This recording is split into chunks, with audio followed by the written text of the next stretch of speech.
কবিরাজি চিকিৎসার প্রলোভন দেখিয়ে এক এসএসসি পরীক্ষার্থীকে ধর্ষণের অভিযোগে এক ভণ্ড কবিরাজকে গ্রেফতার করেছে বগুড়া সদর থানা পুলিশ।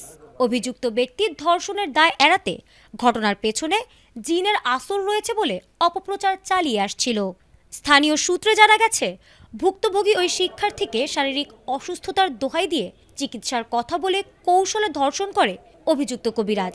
বিষয়টি জানাজানি হলে সে সুকৌশলে ঘটনাটি জিনের কাজ বলে চালিয়ে দেওয়ার চেষ্টা করে এবং পরিবারকে ভয়ভীতি প্রদর্শন করে।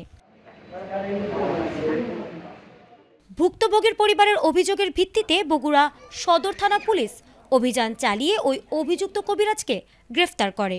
পুলিশ জানায়, প্রাথমিক জিজ্ঞাসাবাদে এবং পারিপার্শ্বিক তথ্য প্রমাণে ঘটনার সত্যতা পাওয়া গেছে। ভুক্তভোগী শিক্ষার্থীকে ডাক্তারি পরীক্ষার জন্য হাসপাতালে পাঠানো হয়েছে। গ্রেফতারকৃত কবিরাজের বিরুদ্ধে নারী ও শিশু নির্যাতন দমন আইনে মামলা দায়ের করা হয়েছে এবং তাকে আদালতে পাঠানোর প্রক্রিয়া চলছে।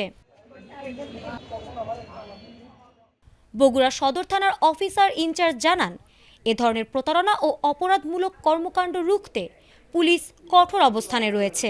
তিনি সাধারণ মানুষকে কবিরাজি চিকিৎসার নামে প্রতারিত না হওয়ার এবং সচেতন থাকার আহ্বান জানান।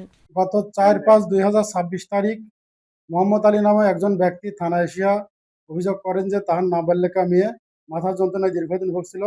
গত 3/5/2026 তারিখ সে নামাজ গড়ে হাকিম রেজাউল করিমের কাছে একজনের মাধ্যমে খবর পেয়ে নিয়ে আসে মাথার যন্ত্রণার জন্য চিকিৎসার জন্য নিয়ে আসার পরে হাকিম রেজাউল করিম তার বাপ মা সবাইকে ওখান থেকে চলে যেতে বলেন। সে একটা ঘরের ভিতর আটকে রেখে বলে জিন তাড়ানোর জন্য এটা করা লাগবে। কিছুক্ষণ পরে মেয়েটা বের হয়ে আসে, কান্নাকাটি করে যে সে ধর্ষিত হয়েছে। এমন এজাহার পাওয়ার পরে আমরা মামলা রেকর্ড করি। রেকর্ডের পরে তাকে হাকিম রেজাল্ট করে ধরার চেষ্টা করি। সে তার অবস্থান পরিবর্তন করছিল।